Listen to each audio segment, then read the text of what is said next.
Welcome back, and thank you so much for staying with us. Now, this week, the Education Ministry pronounced itself on the reopening of schools 2 years after they were closed, indicating that all learners would be automatically promoted to the next class in January. So tonight, we would like to look at the nature of this automatic promotion and how it is going to work. In our studios, we have Professor Mouhamed Mpezamihigo, who is the Vice-Chancellor of Kampala International University, but also is a parent and a primary school owner. A very good evening, and thank you so much for joining us tonight. Good evening, and thank you so much for hosting me. We really appreciate NTV.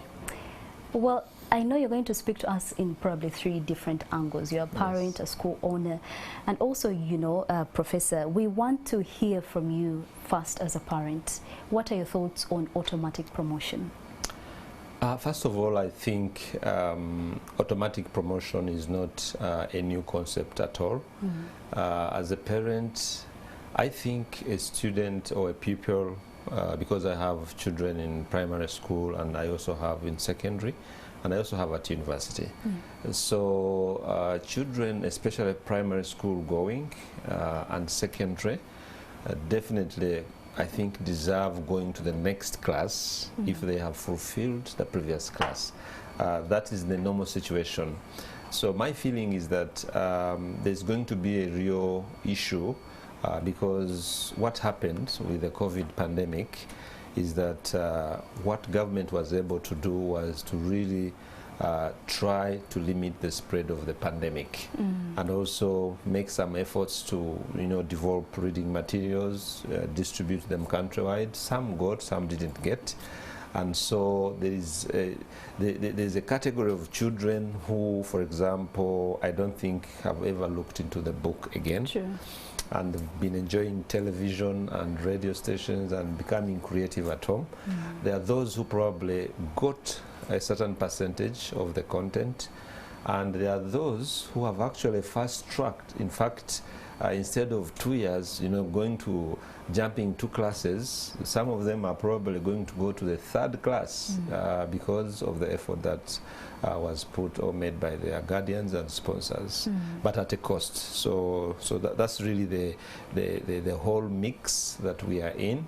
And I think the population is divided into those categories. This is my feeling about it. Okay, so how do you think this is going to play out? You've already pointed out the 3 different categories that we're having: those that were able to carry on with the studying, those that stopped halfway, and even those that really did not touch any material. How does automatic promotion work? Now it is going to be very interesting because the schools are going to have a bit of work to do. True. We are talking about learners. Now there's another component which is major, and these are the teachers themselves. The support staff may be, I mean, if somebody was a matron looking after the kids, probably that will not change a lot. Maybe this matron will now receive slightly older kids. The girls who were like 8, now they are 10, and boys, and so on and so forth. But for the teachers, the mix that is going to happen is that the teachers themselves have an issue. Some of them have actually forgotten and even their capacities, because if you do not refresh your content as a teacher in the classroom, you are not up to date.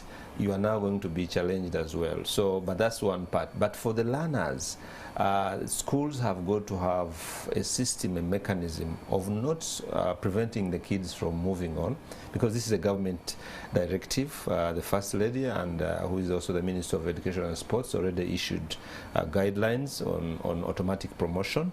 Now, it's upon the schools to have a very, very robust system that will try to make an assessment of the children who will be coming back, assuming they go back to the same school, because parents still have a lot of fear. You know, if they are moving in a van, the issue of, you know, contracting the disease and so on are still outstanding. So schools have to work, you know, seriously hard. Of course, unfortunately, the time is not adequate. We are now going into Christmas break and so on, and New Year. So schools have got to profile the kids and know that, well, this kid was in primary 5, now he or she should be going to primary 7. You need to check whether they will be able to match. Now, automatic. So you think this assessment is the one that is going to determine who goes to what class? Yes. We've also had complaints from different parents that say, my child should be able to, since it's been 2 years, if they were in P4, right now they should probably be in P6. P6, yes. You know? So do you think this assessment that you talk of is actually going to streamline all those different concerns? It's going to be, can I say, a nightmare for schools. My assumption is that the bulk of the kids did some haphazard learning, and just they tried to keep themselves busy. And for those that were highly organized, parents actually hired teachers who did some form of coaching and tutoring, and they were following also the syllabus. We have a category of those parents. Of course, the ones who are in international schools, those were not heavily affected. Learning online was also, I think, by a very small percentage of the kids. So the schools, on one hand, don't want to lose the children. Yeah. And I mean, if a kid was in primary 1, is now was 6 years or 7, and now going to primary 3, that's already 9 years or 8 years. This is a big boy or a big girl. Now their learning needs have also shifted. So there's going to be lots of compromises in between in the discussion. The danger, though, is that the compromise may, in the long run, affect the quality of education. Definitely. And the effects may be realized 2-3 years down the road. And this is like a queue. You know, you have one serving point at a wedding ceremony, and all of you are waiting.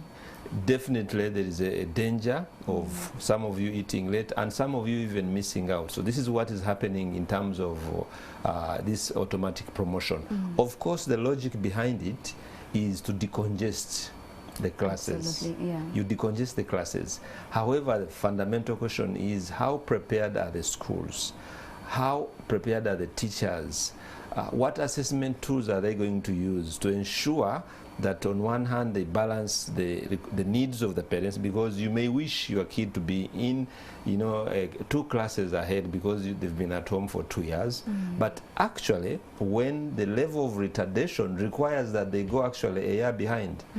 Of course, studies have showed that repeating a class, and in this case, what are they repeating? Because for the 2020 groups like P1, P2, P3, those have never come back to class. So they are going, it's assumed 1 year, 2 years they've been studying. The ones that came and tested a little bit, that's also another flavor, if you may wish to call it.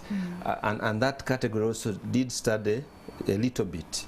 Now, you want to decongest on one hand, but then the onus is going to be upon the schools, upon the teachers, upon the director of studies in those secondary schools and the primary schools, to ensure that it's not a matter of moving kids into the next class. Because if they do, UNEB, the Uganda National Examinations Board, when these kids are moved into candidate classes, the danger will be definite. It will manifest. It doesn't matter when, but it will manifest unless there are interventional programs by the ministry that are going to support the bridging of the remedial gaps that have to be filled in to ensure that those that missed catch up. Now, there are also learners who have lost interest. True. And it will take them another maybe 3-4 weeks before they rediscover that now they are back in school. They have picked up different character, they've picked up different behaviors. Some teachers have been riding their borders to make life, to make their ends meet. Others have gone into some small-scale trade, which is fine. Now, that switch should also not be ignored. So we really need to focus on, it's a complex, it's a whole cycle of issues beyond just a mere automatic promotion. We're just a few days to the festivities, and I do know that even into the new year, we usually lose about 5 days. So if we are to really estimate, schools, teachers, parents have about certain days to prepare their children to get back in the system. At the moment, as we conclude this conversation, how do we navigate? Because at the end of the day, we have to get back to school. Right. What should we be doing at the moment? I mean, what is very surprising, if you move around, everybody is excited to get back to school. Yeah. So, and people are already asking for circulars, for, you know, for what are you charging, you know, what are you going to offer? And so people are busy preparing. I think the 10th as the starting date seems to be near, but we need that starting, because if we don't start, we will not understand how to deal with the magnitude of the problem. So let's go for it. But of course, we must also take care of the compliance of the SOPs. And the challenge is going to be, parents are going to come with all sorts of theories. Yeah. I think we need to have a concerted effort as different stakeholders, as a parent, as somebody who runs a junior school. And in the university, what we are heading for in probably 3 years to come, we may even actually recommend pre-entry exams for the kids who will be joining university, because there are going to be certain gaps along the way. Yeah. What is most important for government and other education stakeholders to do is to ensure that we do what I want to call automatic promotion plus. That means you do the automatic promotion, allow the kids to move, but the other plus is where the interventional strategies come on board to ensure that whereas you know you've moved these kids and they have gaps, you have also provided for how you are going to address those gaps. That way you'll be able to make up for the differences, and then we'll be able to harmonize maybe in 2 to 3 years to be able to reset the button, and then we are good to go. All right, thank you so much, Professor Mouhamed Mpezamihigo, who is the Vice-Chancellor at Kampala International University, but he is a school owner as well, and also a parent, giving us his perspective on the latest pronouncement on automatic promotion. Thank you as well for joining us. Do send us your comments on our social media platforms. We'll take a short break, and NTV Weekend Edition will return shortly.